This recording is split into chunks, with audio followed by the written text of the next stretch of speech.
Et une gare, c'est un lieu où on croise les gens qui réussissent et les gens qui ne sont rien.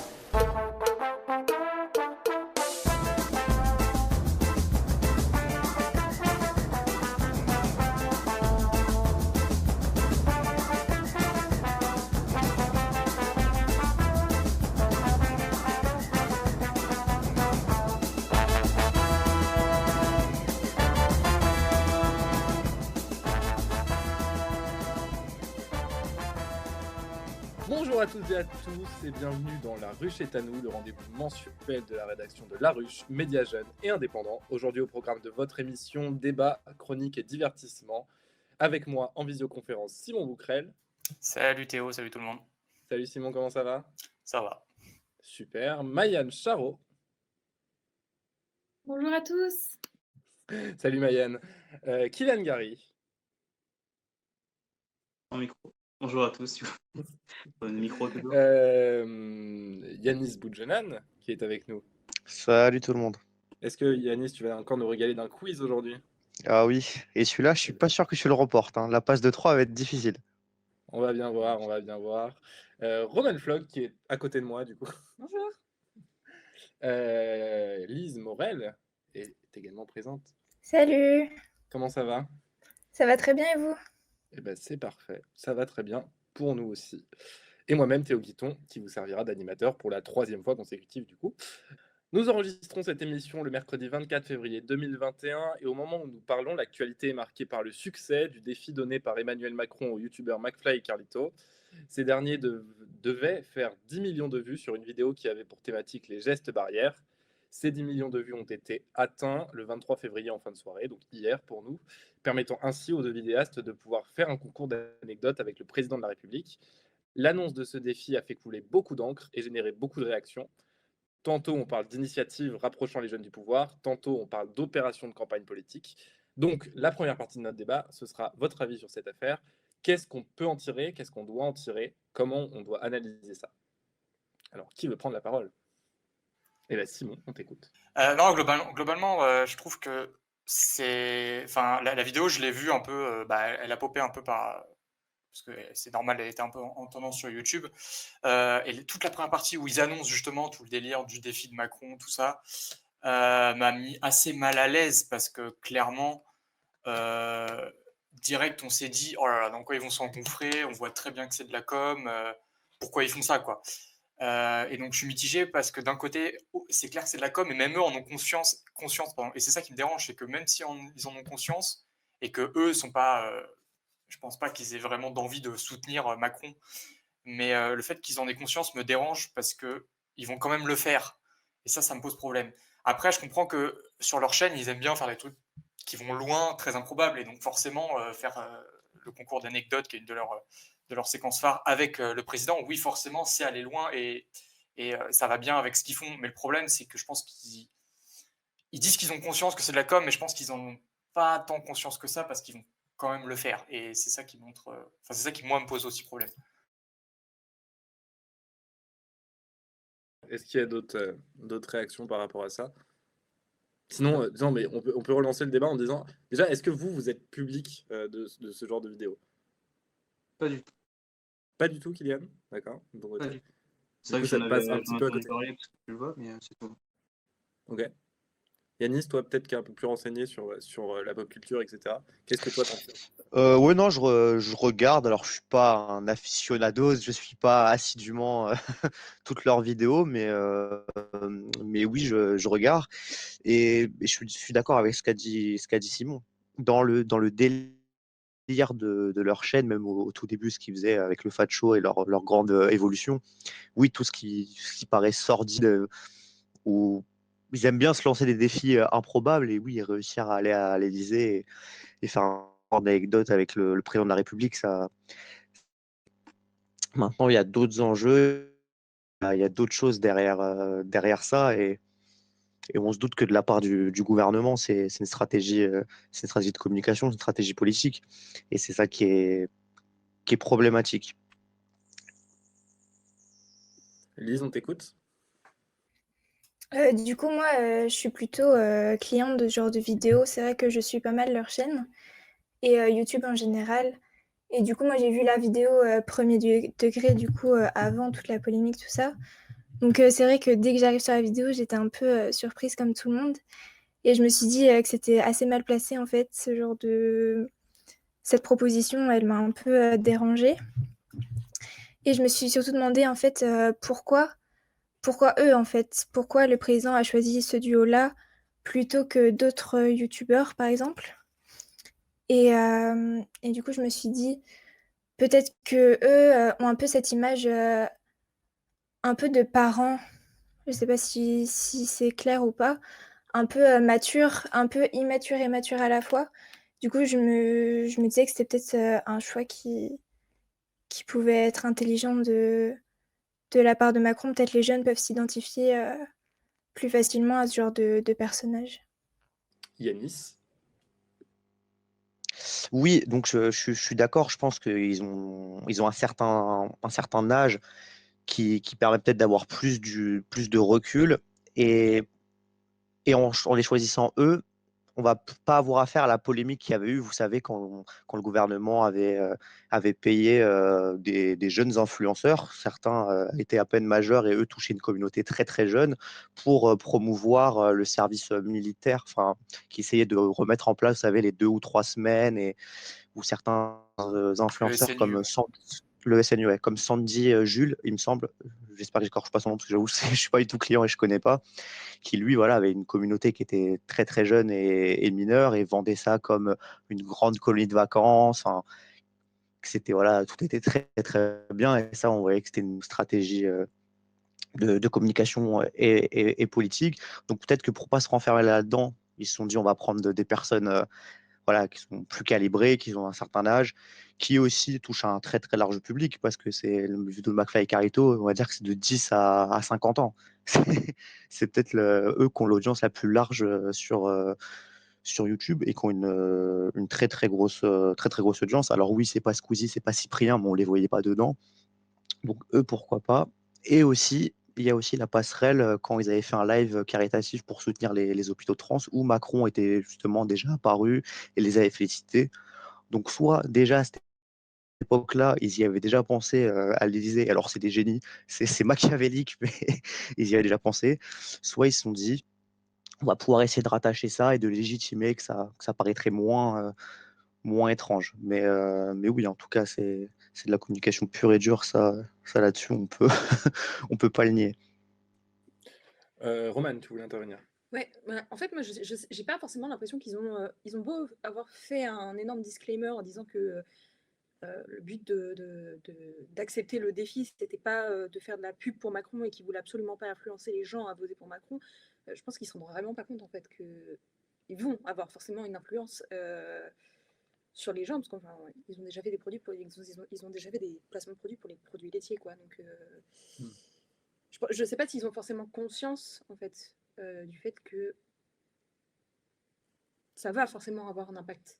Peu importe qu'ils aient envie, peu importe qu'ils disent qu'ils veulent pas que ça en ait un, ça en aura forcément un.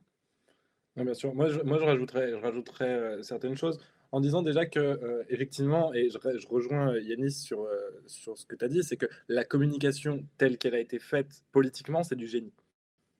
Enfin, je veux dire, elle est très très clean, cette communication.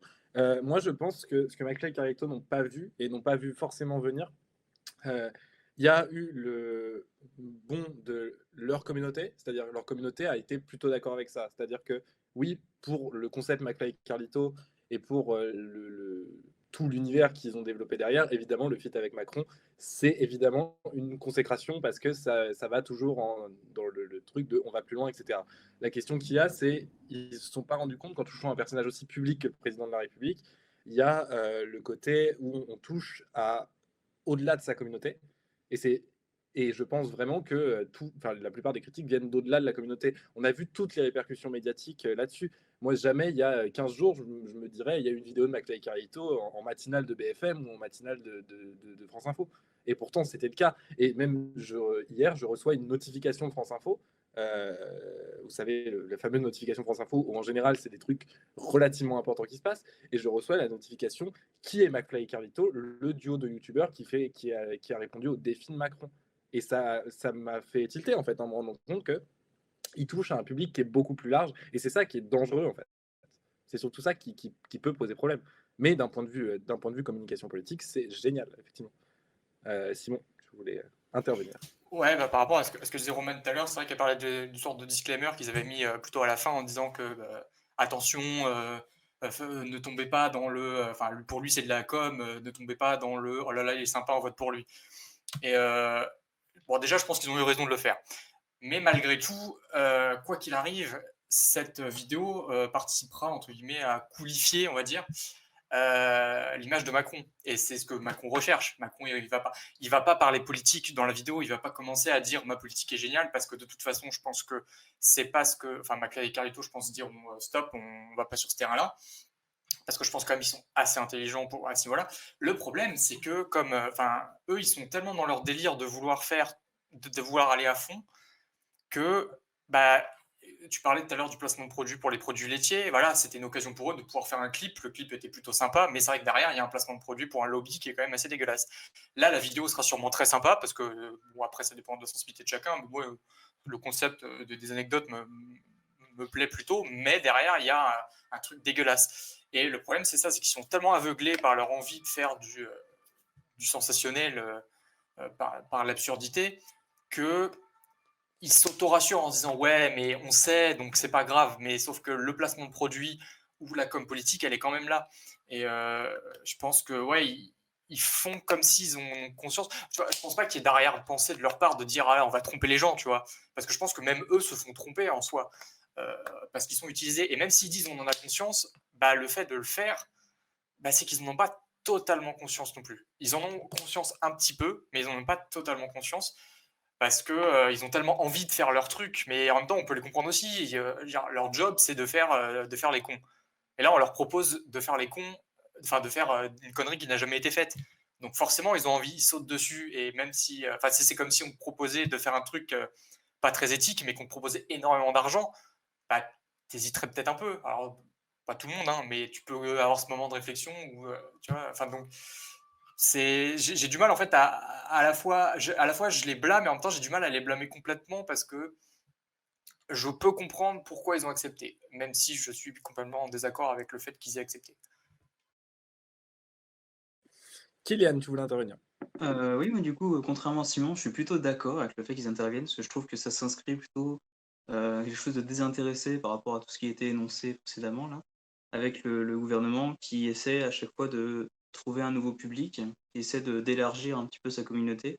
Et il y a beaucoup de politiques, non seulement Macron, qui vont parler, qui vont se créer des comptes TikTok, des comptes Snapchat. Et je vois que là, il y a eu une interview avec Brut qui a été faite en décembre, où le président, du coup, a parlé comme ça sur les choses. Et vraiment, dans cette thématique-là, en fait, des choses qui n'ont presque rien à voir avec la politique, mais qui vont vraiment rester sur un cadre très privé. Et dans le but, peut-être un but un petit peu, je sais pas, de convaincre, ou de familiariser en fait l'image du président. Donc c'est un petit peu cette partie-là qui me dérange. En revanche, non, le fait que ça entre totalement dans leur manière en fait d'exprimer les choses. En fait, je trouve. Très bien. Est-ce que quelqu'un d'autre veut intervenir ou on peut clore cette première partie? Très bien. Et je pense que du coup, c'est tout pour notre première partie. Merci à tous pour vos interventions. On marque une première pause musicale et on se retrouve juste après pour une seconde partie de débat et où on parlera plus largement du coup, Kylian, tu as bien introduit le propos, c'est super, sur la communication politique auprès des jeunes. On écoute Au conditionnel de Matmata. À tout de suite dans La Rue Chez Télé. J'ai passé tant de nuits à briller sous 1000 soleils, à butiner les fleurs de ma bohème. Et pour rien au monde, je ne changerai le goût de ce miel.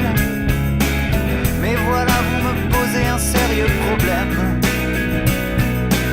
Non pas que vous ayez changé la couleur de mon ciel, mais les choses aujourd'hui ne sont plus les mêmes. Et c'est non sans regret que j'ai eu vent de la nouvelle. Une information à mettre au conditionnel.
grossesse naturelle, mais il tombe dans vos bras, c'est commun, les mortels.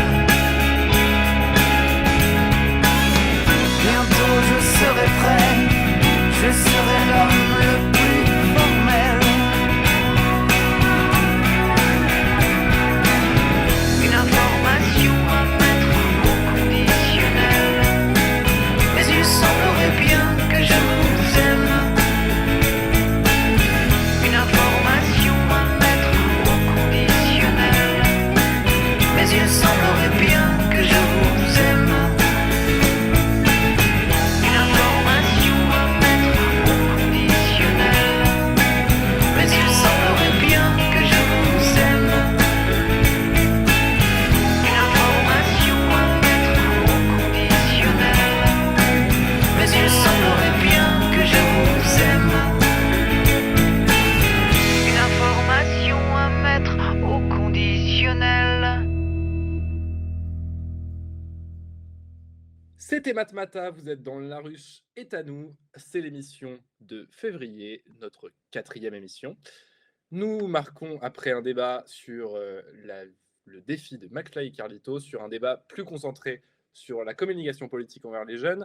On a vu depuis notamment le début du mandat Macron qu'il y a un effort de fait qui n'est pas forcément, je ne dis pas qu'il est bon ou mauvais, mais il y a un effort de fait sur la communication politique envers les jeunes. On voit Gabriel Attal très présent sur les réseaux sociaux. On l'a vu notamment en live récemment avec Swan et Neo, donc pour dire à quel point on communique auprès des jeunes. On voit aussi Marlène Schiappa qui se lance par exemple sur Twitter et sur TikTok. Surtout les TikTok de Marlène Schiappa ont beaucoup fait parler. Mélenchon a pris le pli un peu plus tôt dès sa campagne en 2017 surtout. On a eu l'annonce hier que le gouvernement se lançait dans les live Twitch et notamment Gabriel Attal. Donc on voit quand même qu'il y a un effort sur la communication politique envers les jeunes. La question qu'on va essayer de se poser, c'est aujourd'hui, quel constat vous faites de toute cette communication politique qui est faite envers les jeunes, qui est faite envers nous aussi, puisqu'on est aussi le public de cette communication-là, et qu'est-ce qu'on pourrait faire pour l'améliorer, qu'est-ce qu'on pourrait faire pour la changer, pour que ça aille dans le bon sens, dans tout ça. Qui veut prendre la parole? Simon Bouquerel.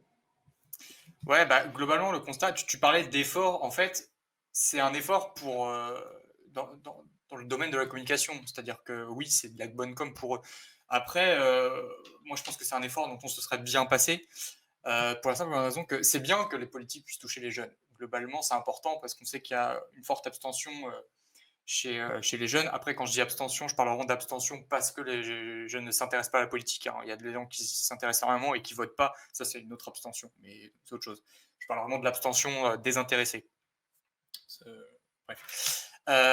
Donc oui, donc c'est important que les politiques puissent s'adresser aux jeunes. Le problème, c'est que la façon dont ils le font est très malsaine. Parce qu'on sent que c'est, pour la plupart des hommes politiques, c'est complètement désintéressé. C'est-à-dire que il y a ce côté, on va parler aux jeunes, mais en fait, on va pas les écouter, on va juste leur parler. Il y a parfois des live échanges, mais c'est plus des je vais jouer aux jeunes, je vais me filmer sur. Enfin, il y a eu ça en 2017 notamment. J'ai encore les images de Fillon avec un filtre chat sur Snap où c'était juste ridicule parce qu'on voit qu'il était pas à l'aise et que c'était pas son idée à lui. Et ce genre de com, je suis désolé, mais ça pue la merde globalement. Et malheureusement, elle continue de fleurir en ce moment parce que Gabriel Attal, quand il fait ses live Twitch, même s'il est assez jeune, enfin, c'est pas des live Twitch qu'il fait, merde, enfin, quand il était avec Swan et Neo, là. Non, il est sur Instagram. Ouais, c'est sur Instagram, pardon. On voit que c'est pas je vais parler avec les jeunes, c'est je vais parler aux jeunes, ils vont m'écouter, je vais leur dire que ce que je fais c'est génial, et voilà. Et ça pose un peu problème. Ensuite, il y a aussi cette com qui, comment dire, ouais, qui joue très sur la corde. Ouais, je vous ai compris, les jeunes, regardez, moi aussi, je fais des trucs, enfin, je chiappe pas typiquement sur TikTok ou des trucs comme ça. Mais l'avantage que ça a, c'est que quand c'est complètement désintéressé, c'est tellement grillé qu'en général, ils se prennent plus la honte qu'autre chose et c'est plus des bad buzz. Et le seul, tu en as parlé tout à l'heure, qui est bon en com sur Internet, c'est Mélenchon parce qu'il a tellement pris les devants et il a tellement pris l'outil comme un nouvel outil et pas comme un outil de spectacle. Enfin, si, même si en vrai, il s'affiche un peu, mais il a une façon différente de l'aborder où il s'adapte, lui, au code du média. Ce que ne font pas beaucoup les En Marche, par exemple, où ils vont sur le média avec leur code à eux. Donc, ce qui fait qu'il y a la bonne et la mauvaise com à ce niveau-là. Après, moi, je trouve que dans le fond, la com, qu'elle soit réussie ou pas réussie, elle est malsaine parce que c'est de la com et que c'est pas de la politique, quoi. Donc, ça me dérange un peu. Alors, Lise, tu voulais prendre la parole. Moi, je rajouterais juste un truc et un aspect qu'on peut ajouter au débat. C'est Kylian en a parlé tout à l'heure. La communication politique envers les jeunes, elle a été, je pense, aussi faite et de plus en plus pour essayer de désenclaver et de rendre un peu moins cryptique le monde politique, en fait. Et ça, c'est intéressant. Je pense que Kylian l'a un peu abordé tout à l'heure, mais je pense qu'on peut aussi voir est-ce que ça marche, en fait. Est-ce que on considère qu'il y a toujours cette politique people? Est-ce que ça s'est plus, encore plus, comment dire, est-ce que ça s'est amplifié, ce phénomène de politique people avec les réseaux sociaux, etc. Ou est-ce que justement on a vraiment réussi à désenclaver un petit peu ce truc-là finalement? Donc Lise, tu voulais prendre la parole. Oui, du coup, je voulais dire que j'étais plutôt d'accord avec ce que disait Simon, dans le sens où je trouve que c'est un peu mal fait la manière dont ils abordent la communication sur Internet. Mais je pense pas que ce soit une mauvaise chose en soi que les politiques essayent de parler aux jeunes. Mais le problème, c'est que, sauf erreur de ma part, il n'y a pas de réglementation encore sur Internet, sur le temps de parole des politiques, tout ça. Et je pense que c'est le plus gros problème, en tout cas, qui me semble le plus gros problème. Merci Lise. Alors Yanis, puis Kylian, du coup. Moi, je vais être assez rapide. Je vais rebondir juste sur ce que tu as dit, Simon, par rapport à l'abstention. Donc oui, il essaie de chercher les jeunes qui ne votent pas, et aussi les jeunes, parce qu'il y a pas mal de jeunes qui votent RN, et donc dans toute leur communication, dans toute leur stratégie, ils essayent de récupérer ces jeunes-là. Et ensuite, pour ce que tu viens de dire, Théo, la politique people, pour moi, c'est évident et c'est de plus en plus, et c'est peut-être un des plus gros problèmes qu'il y a en France, c'est qu'en France, on vote plus pour une personne que pour son parti et ses idées. Et donc là, les réseaux sociaux, ça accentue ça. Et tu vois, c'est un peu ironique de penser que c'est vrai, mais malheureusement, ça l'est. Quand par exemple Benoît Hamon, il avait dit qu'il aimait bien les Grecs, les kebabs, eh ben, il y en a plein qui ont trouvé ça cool et qui se sont mis à le soutenir pour une raison aussi ridicule. Alors qu'on aime ou qu'on n'aime pas, c'est pas le débat.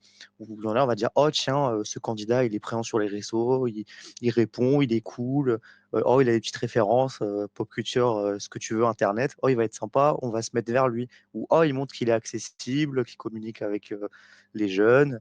Enfin, je sais pas, c'est un tout. Et pour moi, c'est ça le plus gros problème. Peu importe que ce soit la communication avec les jeunes, même si là, c'est le sujet, j'ai même envie d'ouvrir dans tout. Et que en France, en fait, on vote plus pour ça, pour une personnalité, pour une personne que pour son programme et ce qu'elle représente. Juste rajouter un petit truc avant de donner la parole à Kylian. Et c'est vrai que il y a un contre-exemple typique à ce que tu donnes, Yanis, c'est que par exemple, on voit l'exemple de la démocratie suisse. La démocratie suisse fonctionne avec des gens qu'ils connaissent très peu, voire pas. Euh, Typiquement, les présidents de la Confédération suisse sont des gens qui sont relativement absents dans l'imaginaire people, en fait. Dans la sphère publique, tu veux dire? Enfin, Ouais, dans carrément le... dans la sphère publique. Typiquement, moi, ce que je connais, pourtant, je m'intéresse à peu près à toutes les démocraties en Europe. Les seuls trucs que j'ai connus dans les démocraties suisses, entre autres, c'est les bad buzz des vœux du Nouvel An ou du vœu, pour ceux qui connaissent. Johan Schneiderman. Johan Schneiderman, quand il avait fait la journée des malades. Peut-être que d'ailleurs, j'essaierai d'inclure juste un très court extrait de ce moment dans l'émission, juste pour vous faire comprendre un petit peu pourquoi c'est même pas un bad buzz, c'est juste quelque chose qui Rire, c'est bon pour la santé, selon un dicton populaire. Comme ça, voilà, désolé, je sors un petit peu du cadre du débat, mais je trouvais ça marrant de remettre ça au bout du jour. Mais c'est vrai que sinon, on n'entend pas forcément parler des gens de la démocratie suisse. Et c'est vrai que nous, en France, on a vraiment ce truc-là. Mais c'est très occidental, en fait, comme vision des choses. Enfin, pas forcément occidental, mais du moins, c'est très... À partir du moment où les réseaux sociaux et les médias sont très développés, c'est vrai que c'est un petit peu inéluctable comme truc, quoi. Et puis surtout qu'en France, en plus, juste pour rajouter un tout petit truc encore, je suis vraiment désolé, il y a aussi la culture française politique est très enfermée dans le protocole. Et le fait d'avoir un protocole, d'avoir ça concentre encore plus ce côté très, très christique, parce que c'est un mot, enfin, pour moi, il y a vraiment quelque chose de très christique dans la politique et le monde du pouvoir. Et c'est vrai que ça concentre aussi cette vision-là, je trouve. Voilà. Donc, Kylian, désolé de t'avoir fait attendre. Non, il n'y a pas de souci, c'est par rapport à ce que tu disais tout à l'heure aussi sur Mélenchon, qui serait une sorte de précurseur un petit peu de cette communication là sur les réseaux. Et moi, ce qui me pose problème, c'est vraiment la scission qui n'existe plus entre la vie politique et la vie qui serait du coup privée. Donc c'est un truc qui pourrait faire débat pendant très longtemps, je pense. Mais ouais, non, la question de Mélenchon, ce qu'il arrive à faire, c'est de jouer avec le buzz, jouer avec les grandes phrases, les grands trucs, tous les mèmes qui peuvent en résulter. Et là où les autres ne le font pas, c'est-à-dire où on va avoir une sorte de, comment dire, un déversement de haine dans les commentaires sur un post qui va se moquer de Macron, et en scrollant un petit peu, on va se retrouver avec une vidéo de Macron qui va être là, à expliquer un truc, qui va parler aux jeunes. Et forcément, sur les réseaux sociaux, ça crée pas quelque chose de cohérent, et je pense qu'on a beaucoup de mal, du coup, pour une jeune personne qui voudrait se créer un avis. C'est très difficile de le faire dans ces conditions-là, avec tous les avis qui sont mélangés. Ça crée une sorte de cacophonie qui n'est pas forcément idéale. Merci Kylian. Donc peut-être un mot de la fin pour ce débat. Et peut-être Maïane, du coup, puisque tu n'as pas pris la parole, tu n'as pas pris la parole du coup pour l'instant. La question c'est maintenant, vous demain vous êtes délégué à la communication digitale ou délégué à la communication d'un groupe politique, d'une institution, etc.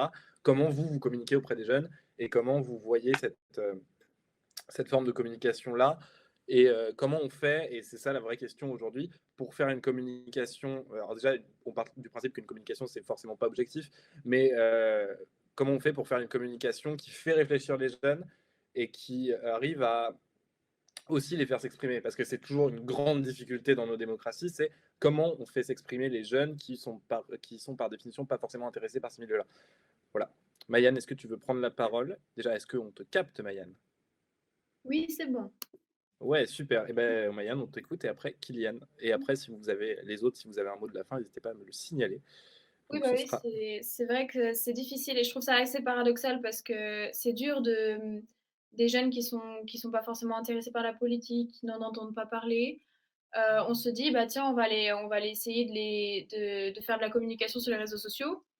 Et en même temps, parce que du coup, on sait qu'ils sont beaucoup sur les réseaux sociaux. Et en même temps, moi, je trouve que les réseaux sociaux, c'est aussi pas du tout forcément le bon endroit non plus, parce que ça peut être vraiment une source de désinformation, de propagande politique, etc. Donc c'est vrai que la question est bonne. Je suis en train d'y réfléchir parce que je sais vraiment pas, parce que d'un côté, on peut vraiment s'exprimer sur Internet, mais en même temps, il peut y avoir un déversement de fausses informations, de haine, délégué à la communication. J'ai pas vraiment d'idée. Je ferais vraiment pas forcément de communication sur les réseaux sociaux. Je serais plus sur quelque chose de débat ou d'instance hors contexte coronavirus, d'organiser un événement où on peut justement rencontrer les jeunes et les sensibiliser, pas forcément à un parti politique ou quoi, mais leur expliquer pourquoi c'est important la politique, pourquoi c'est important de voter, etc. Et du coup, après, leur apprendre à plus s'intéresser à la politique et du coup, après, se forger une opinion eux-mêmes et savoir aussi délier les informations et interpréter les discours politiques et pas gober les paroles de tout le monde. Ou, voilà. Kylian. Moi, c'est un petit peu la même idée que j'avais en tête. C'est vrai que vraiment le fait de ne pas faire une story Snapchat, mais vraiment de créer une sorte d'émission avec des jeunes qui seraient invités, pardon, et de créer comme ça une sorte de discussion qui serait plus à même de se retrouver dans un fil d'actualité, rien que ça, par exemple. Parce que, comme je disais tout à l'heure, le problème, c'est vraiment comment dire, la manière dont on va utiliser les vidéos post-utilisation.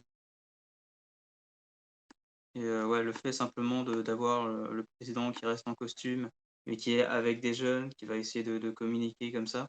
Parce que le président, avant tout, c'est surtout une image. Et cette image-là, c'est le gros problème, c'est qu'elle est souvent moquée. On la met un petit peu de côté. Et c'est vrai que c'est à débattre, encore une fois. Parce que c'est vrai que j'ai beaucoup de choses à dire sur le sujet, mais c'est pas forcément le moment. Oui, effectivement, des jeunes invités et pas inventés, puisque des jeunes inventés, ça s'appelle le syndicat Avenir Lycéen, euh, créé par Jean-Michel Blanquer de toutes pièces. Simon, tu voulais prendre la parole, ensuite Roman. Oui, bah dire aussi pour répondre un peu à ta question sur si j'étais communicant, ce que je ne pourrais jamais faire d'ailleurs comme métier, mais je pense que, enfin, je me réfère un peu à, justement, avec l'affaire de McFly et Carlito, j'ai regardé un peu de vidéos qui parlaient de la communication et de la politique, et j'étais tombé sur une vidéo qui datait de la présidentielle 2017, donc la dernière, c'était une vidéo de Mister JD qui était avec, donc le youtubeur, qui était avec Jean Massier, le streamer, et il parlait justement de la communication, et il prenait l'exemple de Mélenchon, et où Jean Massier du coup expliquait que si ça marchait, c'est tout simplement parce que, bon déjà, Mélenchon il a une équipe de com autour de lui qui est très bonne, mais ça marchait parce qu'en fait, il n'était pas venu amener la politique sur YouTube, il était juste, enfin dans le sens, les codes pardon, de la politique sur YouTube, mais il s'était transformé lui-même en YouTubeur. Et je pense que si j'étais responsable de la communication d'un candidat à la présidentielle, bah, je l'enverrais que sur des terrains où il est à l'aise. Par exemple, typiquement, Fillon, il a une image très sinistre. Voilà, je l'enverrais pas sur Snapchat avec des filtres chats, tu vois. Je l'enverrais plus sur des plateformes, peut-être Twitch, parce qu'il y a du question-réponse, ça fait un peu un style conférence de presse, donc il peut être peut-être à l'aise là-dedans, tu vois, enfin, des trucs comme ça. Donc voilà. Mais encore une fois, vu que je ne me enfin, je pense que la communication politique est un problème quoi qu'il arrive. Mais c'est vrai que si j'étais communicant, je n'enverrais pas mes candidats au casse-pipe sur des réseaux qu'ils ne maîtrisent pas, parce qu'ils auraient juste un énorme bad buzz. Et même si en effet ils parleraient à beaucoup de jeunes en même temps, je suis pas sûr que ça renvoie une super image, quoi. Merci Simon, Roman, et puis on va clore cette partie. Ouais, moi je voulais revenir sur un truc dont tu avais parlé, Mayan, je crois, sur le fait hors contexte Covid, d'organiser des conférences. C'est aussi, parce que le but de la communication, c'est aussi d'amener des jeunes qui ne s'intéressent pas à la politique à s'intéresser à la politique. Et c'est vrai que du coup, les réseaux sociaux, pour ça fonctionne très bien, parce que les jeunes sont sur les réseaux sociaux.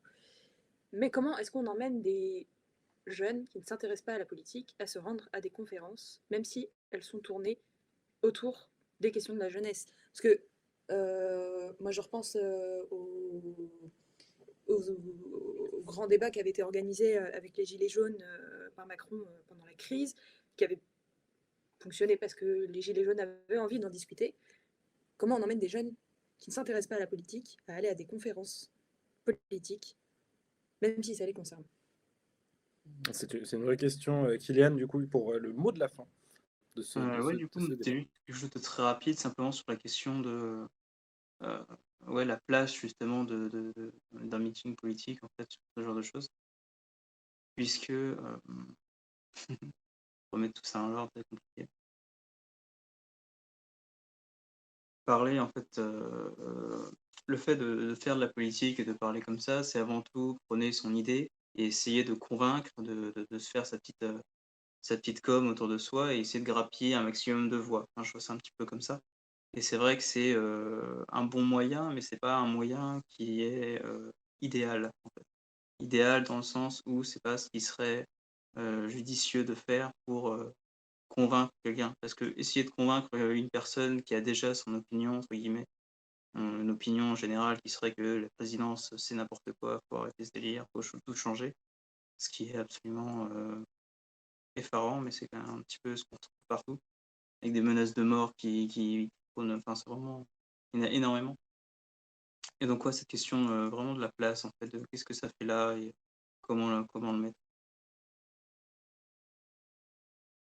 Mais je vous Très ai bien.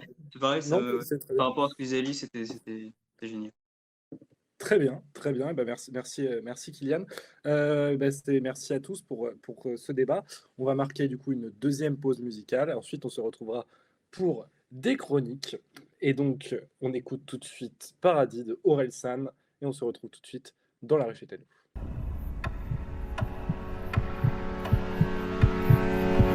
Qu'est-ce que j'irai faire au paradis quand tu t'endors près de moi? Qui le donne à d'autres le paradis? Je n'en voudrais pas. Ils disent que pour tenir un couple, faut l'entretenir tous les jours. Ces connards n'y connaissent rien en amour. Comme si je devais faire un effort pour t'écouter. Comme si j'avais déjà douté. J'aimerais tes défauts si jamais j'arrive à en trouver. Rien n'a bougé depuis nos premiers je t'aime. Ça fait 7 ans qu'on sort ensemble depuis 2 semaines. Ta peine et ma peine, ma vie et la tienne. Ta famille et la mienne sont la même. J'ai abandonné ces chiennes sur le bord de la route. C'est moi qui devrais avoir des doutes parce que tu les baisses toutes. Je comprends pas pourquoi tu t'inquiètes quand tu prends du poids. Pour moi c'est ça de prix, ça fait toujours plus de toi. Tu serais là si je repartais à zéro. À me rappeler les vraies choses, à calmer mes névroses. J'avais un petit diable sur mon épaule. Maintenant j'ai ta tête sur mon épaule. Qu'est-ce que j'irai faire au paradis quand tu t'endors près de moi? Qui le donne à d'autres le paradis? Je n'en voudrais pas. Notre amour est la seule vérité. Nos enfants donneront un asile, envie d'avoir des enfants métissés. Main dans la main, vieux et fripés. On se rappellera les soirées qu'on faisait tous les deux à fumer des clopes déchirées.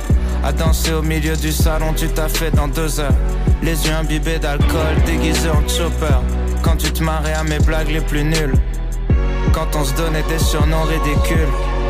On dit que le temps détruit, mais le temps n'est pas notre ennemi. Parce que plus je te connais, et plus je me sens béni. Assez béni pour t'emmener à l'église. Dire au prêtre, oublie le truc où la mort nous sépare. On va rester dans cette vie. On aura plein d'enfants parce qu'il y a que ça qui compte. On dormira empilés comme des maxi-monstres.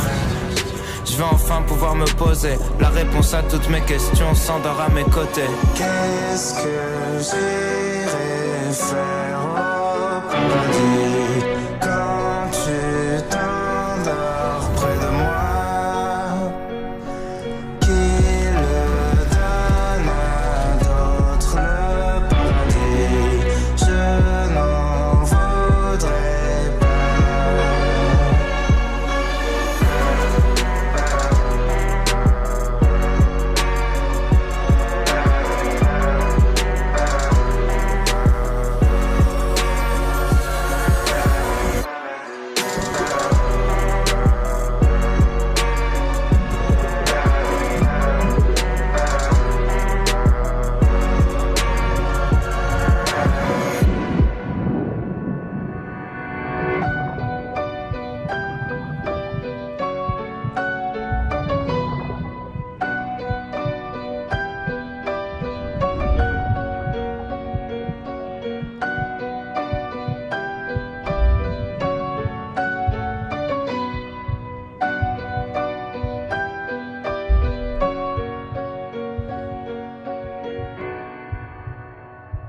Tu vas t'endormir avant moi. De retour dans La Rue chez nous, c'était Orelsan. Tout de suite, nous passons à la partie chronique de cette émission. Nous allons d'abord écouter Mayan qui va nous parler environnement et plus précisément de biodiversité. Merci Théo. Alors, vous le savez peut-être, mais vendredi dernier, donc le 17 février, c'était la journée mondiale de la baleine, et donc par extension la journée de la protection et défense de tous les animaux marins. Car de nos jours, selon l'Institut français de recherche pour le développement, c'est près d'1,5 million d'animaux marins tués chaque année à cause du plastique déversé dans les océans. Seulement, ce n'est malheureusement pas que le plastique qui tue ces animaux. Pour revenir aux baleines, je voulais vous parler des récents événements concernant une baleine de mink qui a été tuée au Japon il y a quelque temps. Alors, tout commence le 24 décembre 2020, lorsque la baleine est repérée piégée par des filets de pêche près de Taiji. Malgré les demandes expresses et abondantes de différentes ONG, personne ne va agir afin de la sauver. La baleine va donc rester 3 semaines enfermée, prise au piège. Des images ont été dévoilées par l'ONG Human Society International le 11 janvier 2021, où l'on voit, cette même baleine attachée par un bateau de pêche. Épuisée après ces 3 semaines, la baleine qui est attachée par la queue est tuée par étouffement en une vingtaine de minutes seulement, n'ayant malheureusement pas la possibilité de remonter à la surface pour respirer. La baleine se trouvait piégée dans la zone appelée la baie de la Honte, qui est notamment connue pour ses gigantesques filets de pêche et la capture et le massacre de dauphins. Quant à elle, les autorités japonaises ont justifié leur non-intervention en affirmant que les marées étaient trop rapides afin de libérer la baleine. Je rappelle que la chasse à la baleine au Japon a repris en décembre 2018, après que le pays y ait renoncé pendant 32 ans. Le nombre de baleines tuées au Japon par an est actuellement estimé à 600. Si la baleine est une espèce protégée dans le monde, c'est que ce géant marin est en voie de disparition. Il est donc important de protéger les océans et leurs habitants nécessaires à l'écosystème. Si la superficie d'espaces marins protégés a augmenté de 2,5% entre 2010 et 2020, ce chiffre reste bien maigre. En effet, alarmée par la dégradation des espaces marins, l'ONU s'engageait en 2010, lors de la Convention sur la diversité biologique, à atteindre les 10% d'espaces marins et côtiers protégés dans le monde. Un chiffre qui est bien loin d'être atteint, puisque selon la Marine Convention Institute, 5,3% des espaces marins sont considérés protégés dans le monde et seulement 2,7% le sont entièrement. Je ne vous cache pas, et vous le savez certainement, il est impératif de préserver ces espaces marins et leurs habitants si nous ne voulons pas être encore responsables de l'extinction de d'autres espèces marines, fascinantes et extraordinaires, qui ne demandent qu'à vivre et non à survivre. Merci beaucoup, Maïane, pour cette chronique environnementale et cette chronique aussi qu'on pourra qualifier de prévention. Je vais donc donner la parole maintenant à Simon pour notre deuxième chronique. Simon qui va nous parler d'un concept. On appellera ça un Concept concept. entre grosses guillemets. Hein. Des gros guillemets, mais certains appelleront ça un concept, qui va nous parler du fabuleux concept d'islamo-gauchisme. Oui, salut tout le monde. Alors aujourd'hui, on va parler d'islamo-gauchisme, dis donc. Alors moi qui suis grandement concerné par le sujet, puisque je suis en 3e année de licence de sciences politiques à la fac, et que donc je suis habitué à ce qu'on m'enseigne les décapitations de mes créants en écoutant les chœurs de l'armée rouge. Non, plus sérieusement, c'est quoi encore ce bordel ? Depuis une semaine, on ne parle que de ça. Depuis une semaine, le principal danger en France, en pleine période de pandémie, de crise économique, de crise sociale, c'est un vaste concept, entre grosses guillemets, qui n'a pas de réelle définition et qui n'indique pas grand-chose. Parce que oui, selon notre cher ministre de l'Enseignement supérieur et de la Recherche, Frédéric Fantomas-Vidal, ainsi que d'autres membres du gouvernement, l'islamo-gauchisme envahit les universités. Il y aurait une résurgence d'un courant de pensée émanant de la gauche qui serait trop complaisante, voire complice avec l'islam radical. Mais comment ça, trop complaisante ? Qui vend des armes à l'Arabie Saoudite ? Qui se fait financer sa campagne par les Émirats Arabes Unis ? À quel moment la gauche a eu des slogans du genre « le djihad c'est génial, la fatwa c'est trop sympa ». Jamais les universitaires et intellectuels visés sont de simples personnes qui se disent « tiens, si on allait plus loin que juste se dire c'est la faute à l'islam ». Il y a 3 ans, avec Théo, ici présent, lorsque nous étions mi-pubères et encore plein d'espoir, nous avions interviewé Guillaume Meurice qui nous disait qu'à partir du moment où tu ne considères pas l'islam comme l'ennemi numéro 1 de la République, tu es taxé d'islamo-gauchiste. Et bien c'est exactement ce qui est en train de se passer. Mais le pire, c'est qu'à l'époque, Meurice, il désignait des Finkielkraut, des Zemmour, etc. Mais là, son analyse, elle s'applique aussi sur des personnalités plus classées dans les centristes ou les modérés. Et bien que cela fasse chouiner la droite, oui, on est vraiment aujourd'hui face à un néo-maccarthisme. En pleine période où le gouvernement croule sous les problèmes, on va désigner un ennemi, l'accuser des plus grands maux du monde et tenter de les faire dégager. Car ne soyons pas dupes, le gouvernement cherche à conformer les universités et la recherche à leurs idées, car l'université reste un des derniers bastions de contre-pouvoir à l'heure où les médias, les entreprises, etc. sont aux mains de cette idéologie bourgeoise, réactionnaire et autoritaire. Les universités sont souvent pointées du doigt comme ayant des dérives dangereuses, notamment au niveau des thèses racialistes ou intersectionnelles. Parce que c'est vrai que, oh là là, c'est quand même une sacrée dérive de mettre en avant les dominations raciales, sexuelles, de classe ou autres. Que certains gens de droite, ou même gens qui se disent juste centristes, appellent ce que ces gens-là appellent les dérives du progressisme. Comme dit, c'était une dérive d'affirmer fièrement son orientation sexuelle, son appartenance à une minorité ethnique, de faire un état sur ses privilèges afin d'éviter d'agir le moins possible comme un oppresseur, etc., etc. Enfin, la liste est longue. Le seul danger de ce progressisme émanant des recherches universitaires, il est pour cet ordre bourgeois qui a peur de perdre sa domination. Enfin bref. Donc, comme je disais, donc, il n'y a pas de réel danger, hein, progressisme, sauf si vous êtes évidemment du côté des dominants. Mais pour en revenir au terme d'islamo-gauchisme, Frédérique Vidal dit elle-même au JTD que ce terme n'a aucun fondement scientifique, mais qui correspond à un ressenti des citoyens. Bah oui, forcément, quand BFM et CNews hurlent aux Français lambda que les méchants musulmans vont venir les manger, forcément, ça donne ce genre de ressenti. Et puis sérieusement, en quoi le ressenti des citoyens, biaisé comme je viens de le dire, est un vecteur de vérité? La recherche en sciences sociales fait de longues enquêtes ultra élaborées pour aboutir à des conclusions sur notre société. Mais ça vaudrait pas moins qu'un ressenti au doigt mouillé, vraiment.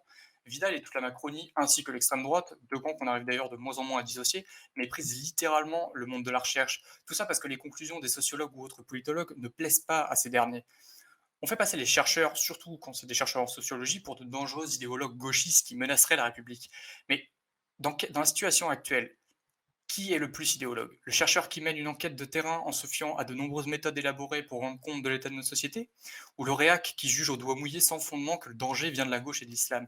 Bref, gros soutien à tous mes profs et aux chercheurs de tous les labos de France qui abattent un boulot monstre. Et n'oublions pas que quand le pouvoir commence à s'en prendre aux intellectuels, on entend au loin le bruit des semelles. Alors oui, je sais qu'on dit le bruit des bottes, mais bon, c'était pas ouf au niveau de la rime, quoi. Enfin, bon, voilà, quoi. Bonne journée.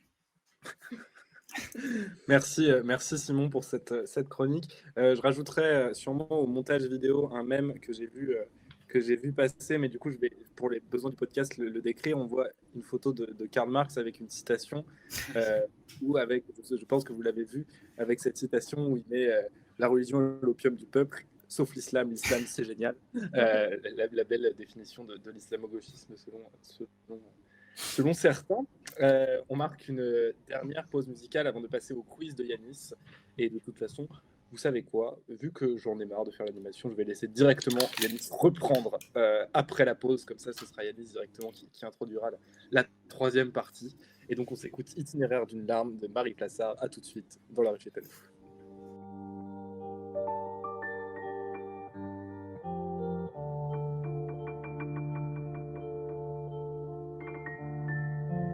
Si on s'insulte avec rage, est-ce que l'on s'aime? Si on s'aime et que c'est tout plat, dis-moi ce qu'on s'aime. Si tu sais que je suis coupable de la pire scène, de choses obscènes, est-ce que tu me suis ou me laisses seule? Si mon heure sonne, est-ce que tu sautes? On s'est promis jusqu'à la mort mais on se la joue perso. Est-ce qu'on est comme les autres? Est-ce qu'on est comme les autres? Est-ce que c'est moi qui rêve quand le soleil se lève? Est-ce que c'est toi que je vois habillé de mes bras? Je veux qu'aucune de tes larmes ne m'éclabousse.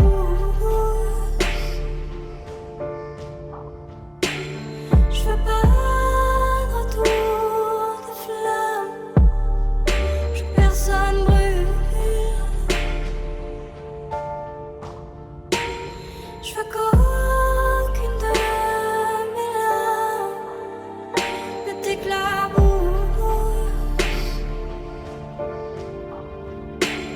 Je veux pas de retour de flamme. Je veux personne sous. J'ai besoin de toi, de tes câlins, de tes baisers, de nos matins. J'ai besoin de nous, de ton amour. Je veux tes mains entre mes mains. Je veux voir tes yeux couleur émeraude me dévorer, toucher ma peau. Et je veux qu'on se perde dans la nature car je veux qu'on s'aime sans demi-mesure. T'entendre rire de mes bêtises, que tu cèdes à tous mes caprices, que tu inondes mes souvenirs, que t'assouvisses tous mes désirs, même les plus fous. Tout ce que je veux dire, comme faire l'amour sur le toit de la ville. Je te fais le présent de tout mon cœur, je te fais capter à l'intérieur. Est-ce que c'est moi qui rêve quand le soleil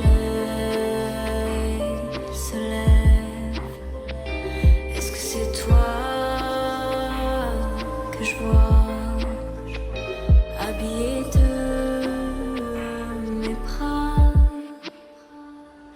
Je veux qu'aucune de tes larmes ne m'éclabousse.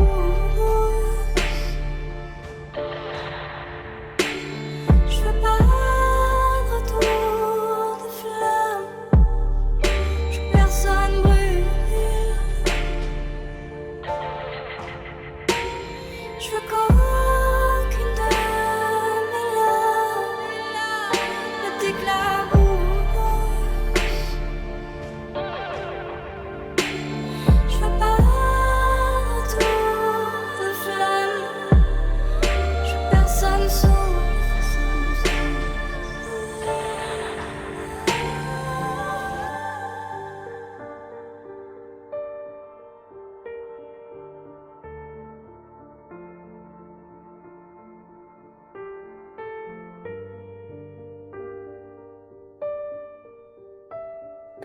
C'était Itinéraire d'une larme de Marc Plassard. Et oui, je ne suis pas Théo Guiton. Mais on va enchaîner tout de suite avec le quiz. Il m'a fait une belle passe D. Alors, mon petit quiz, le principe, c'est quoi? C'est entre deux émissions, il se passe des choses dans la vie. Donc, je découvre des séries, des informations, des petites anecdotes. Et je vous les partage tout simplement. On va commencer avec la première question. Combien y a-t-il de courses de Formule 1? De course? De course de Donc là, Formule vous 1? pourrez- Oui, de course. Mais de quoi, dans l'année? Dans une saison. Dans Ça l'année. va- ça va Dans partir dans sur un une juste- saison de Formule 1, combien y a-t-il de Ça, courses? ça va partir sur un juste prix, là. Moi, je vais dire 8 ou 9. Oh 12, non, 12. Plus que ça. 24. Non. Ceux qui ont déjà répondu, répondez plus. Ah, merde. Je sais pas, je dirais une trentaine, moi.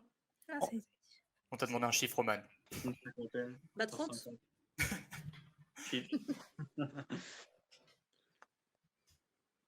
Pourquoi Ouais, Yanis Maë- ne répond pas? Mayenne et Kylian pour les propositions. Alors, je vais vous aider, c'est pas un chiffre, c'est Un nombre. Oui, oh. 15. Oh, qu'il est drôle celui-ci. 25. 25 qui dit Kylian. Tout le monde a répondu, je crois. Tout le monde a répondu. Essayez de faire un deuxième tour. Je vais vous donner un indice. Théo, t'es très très loin, mais très très en dessous. Et Kylian et Théo, Kylian et Simon, pardon, vous êtes très très proches, mais vous êtes au-dessus. Donc là, à la 22. rapidité. 22. 24. Ah, qui c'est qui a dit 21? Moi. Eh Mayenne. tu marques un point. Tu marques un Ça va, point. ça va, ça va. Alors, pourquoi je vous ai posé cette question? J'ai découvert Formula One Drive to Survive, ou le destin des pilotes, il me semble, sur Netflix. La saison 3, elle arrive le 16 ou le 19 mars, et c'est incroyable. Je suis pas trop Formule 1, alors j'ai suivi le grave accident qu'a eu Romain Grosjean ou la victoire de Pierre Gasly. Évidemment, ce sont des coureurs, des conducteurs français, mais sinon je suis pas plus attiré que ça par la Formule 1, et je vous conseille cette série que je trouve géniale. Les épisodes, ça s'enchaîne très rapidement, ça dure 30 à 40 minutes, et c'est tout simplement génial. Donc foncez-y, vous serez pas déçus, tout simplement. Alors là, j'ai une petite question par rapport au qu'on a eu tout à l'heure et au sujet du débat. Alors je vais vous demander combien le clip de McFly et Carlito a-t-il de vues là suite à l'instant T, à l'instant où on enregistre l'émission. À combien Donc, je vais près? vous demander d'écrire 11 votre 000. réponse sur le chat. Vous l'enverrez. Mais avec des virgules, Non, avec bah combien non, après les Lise, virgules? tu n'écoutes pas ce que je dis. Tous les chiffres, le chiffre exact. Oh. Ah, mais Et c'est la le plus personne qui est près. la plus proche Ah emporte ouais. le point. Donc voilà, écrivez. Donc écrivez tous dans le chat, et quand je vous dis c'est bon, on envoie, Sachant que on ça voit vos change, réponses ça et change toutes on les voit la demi. personne. Merde, j'ai 3-0 après mon chiffre. Hein. J'ai oublié. Vas-y, tu peux réécrire, tu peux Ah réécrire. bah, c'est pareil. Ouh, d'accord. Alors il m'en manque là.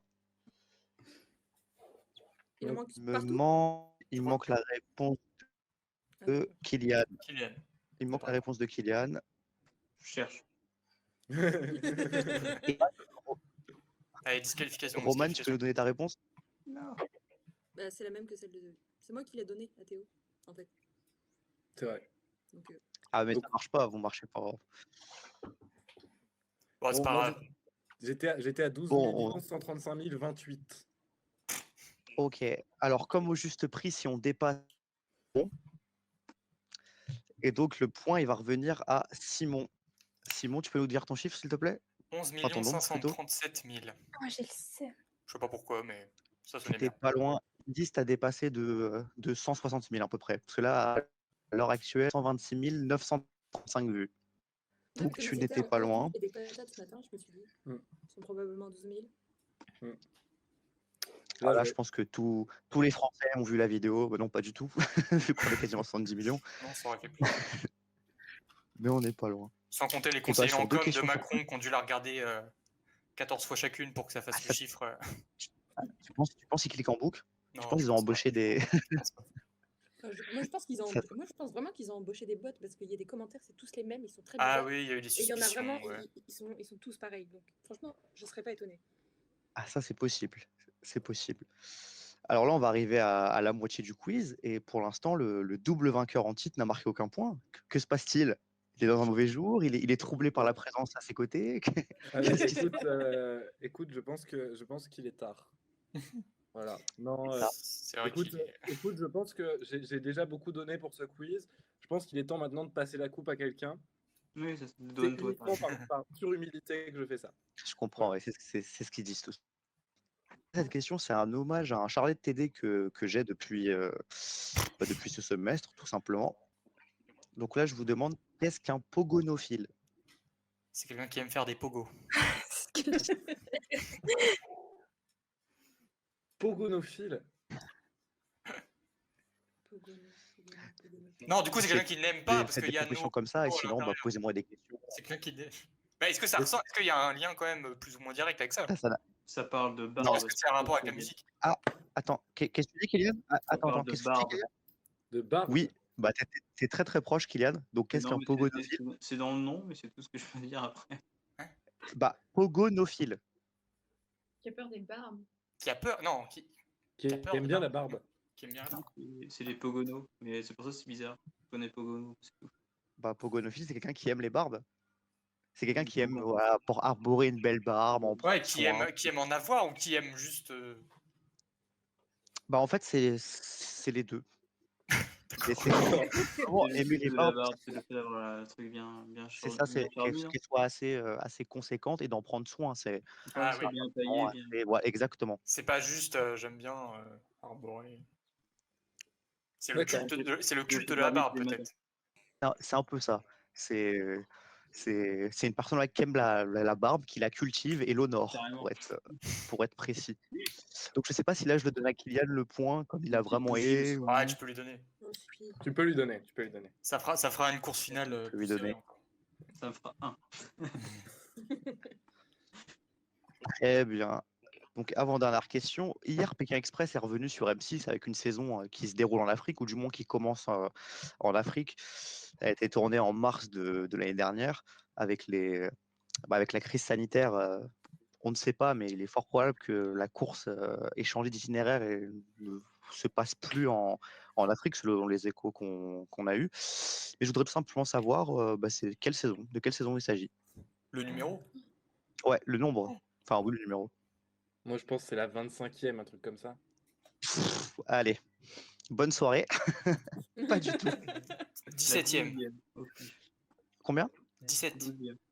12e, non, mais on se rapproche. 13. 9e. On se rapproche, mais non, toujours pas. 14. 14, c'est la 14e. C'est moi qui l'ai dit en première. La 14e est pour Roman. Je demande la VAR quand même parce que j'étais pas loin. Non, tu l'as dit un peu après. Alors là, on arrive dans un cas inédit, c'est qu'il y a 4 personnes à un point. Ah, super. Effectivement. Et toi, tu n'en as aucun. Ouais, effectivement. Mais je pense Vous me connaissez, j'aime bien essayer de... Tu as une question bonus, j'espère. Oui, j'ai une petite question, mais celle-là va peut-être suffire. Ah bah en plus, il y a une notification à l'instant, c'est parfait. De quel média provient la dernière notification du canal média de notre Discord? Alors, j'ai un avantage. Ah oui. sur ce point, On a c'est que coupé les notifs. c'est moi qui ai programmé le Discord. Donc, je sais à peu près quel média il y a dedans. Ouest France. Ouest France, j'allais dire aussi. Non. Merde. Et alors, c'est tout à l'heure. Ah, qui c'est qui a dit France Info? C'est moi. C'est Roman. Eh bah, félicitations, nous avons une grande gagnante. Bah, super. Ah, c'est moi qui ai gagné. Ouais, une grande gagnante, si je puis me permettre, avec 2 points. Ce genre de question qui évidemment égayera la journée de tous ceux qui nous ont écoutés parce que franchement, ça change la vie de savoir que le mardi 24 février 2021 à 19h18, notre canal Discord a reçu une notif de Ouest France. Ça change la vie d'un homme. À 19h15. À 19h15. Et d'ailleurs, bah, Ah non, moi j'ai je vais la lire. 19h16 sur mon ordi. Je vais la lire. Ah, c'est quoi alors Je le vais la notif? lire parce que Allez. Un peu de culture. Star Wars, un peu de culture évidemment. Star Wars, renvoyé de The Mandalorian, Gina Carano estime avoir été harcelée par Disney. Ça a l'air Donc voilà, si jamais ça vous intéresse, bah, changé. cliquez dessus et Donc le retour de et passez. La pub pour Ouest France. Abonnez-vous à Ouest France, édition Nord-Sarthe. Allez, c'est parti. C'est d'ailleurs là qu'on voit que notre canal média, finalement, est peut-être un peu trop... Un peu à droite. Non, mais que notre canal média est pas forcément super utile. Bah, on est abonné à Marianne et au Point, si tu veux, donc oui, forcément. Et ben c'est super. Et ben merci Yanis, du coup, Roman. Pas l'autre débat. Roman, du coup, remporte cette série. Je suis toujours champion techniquement, puisque j'ai 2 victoires. Oui, et puis c'est bien parce que tu passes le flambeau, mais elle est juste à côté de toi. Donc C'est quelque vrai. part, il y a une petite passion de pouvoir qui peut se faire en direct. C'est assez beau, Ouais, c'est mais assez si tu veux, touchant. j'ai pas de... J'apprécie. on n'a pas de trophée. D'ailleurs, je pense qu'on va investir dans un petit trophée qu'on peut envoyer par la poste à chaque fois. Mais vraiment un peu petit parce que ça coûte cher la poste. En papier, on peut faire en papier. En origami. Un origami. Une petite- Alors, si vous... une- Alors, sinon, voilà. une petite émote sur Discord, peut-être. D'ailleurs, nous lançons un concours à tous nos auditeurs. Allez, donc oui, bah, ce sera une emote sur le Discord de la ruche. Je travaille là-dessus. Pas de souci. Parfait. Bah, très bien. Et merci à tous d'avoir été présents pour cette émission, cette 3e émission de La Ruche. Cette quatrième émission La Ruche est à nous. On se retrouve évidemment le mois prochain. On vous rappelle que vous pouvez écouter cette émission sur notre site internet, en vidéo sur YouTube et que les chroniques seront republiées sur Instagram. On vous remercie tous de nous avoir écoutés. À bientôt dans La Ruche est à nous. Salut.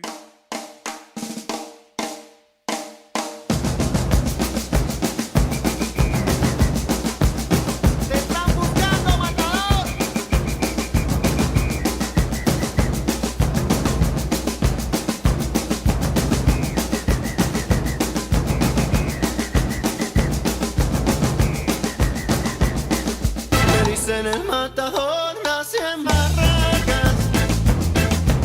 Si hablamos de matar, mis palabras matan.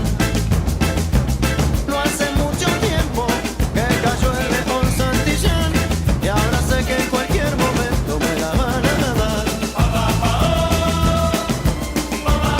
¿Dónde estás, matador?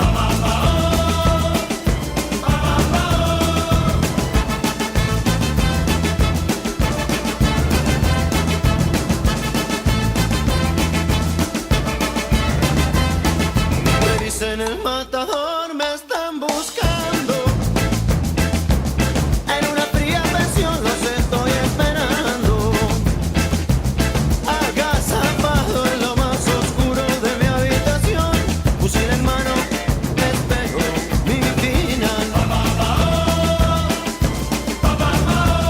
La cana te busca, matador. La cana te teme, matador.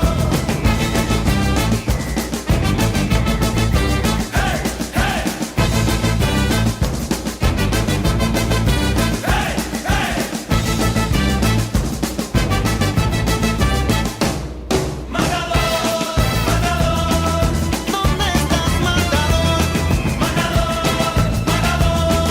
No te vayas, matador, matador.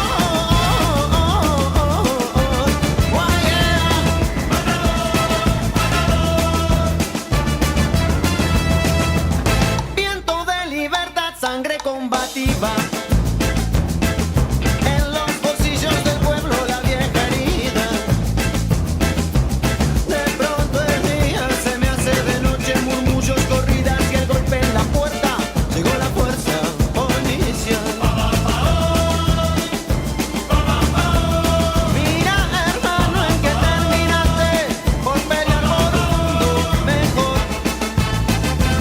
Que suenan, son balas, me alcanzan, me atrapan.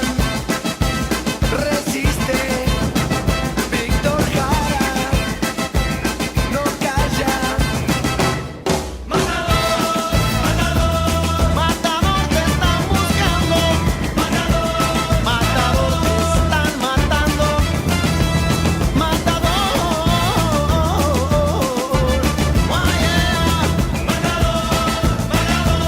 valiente matador.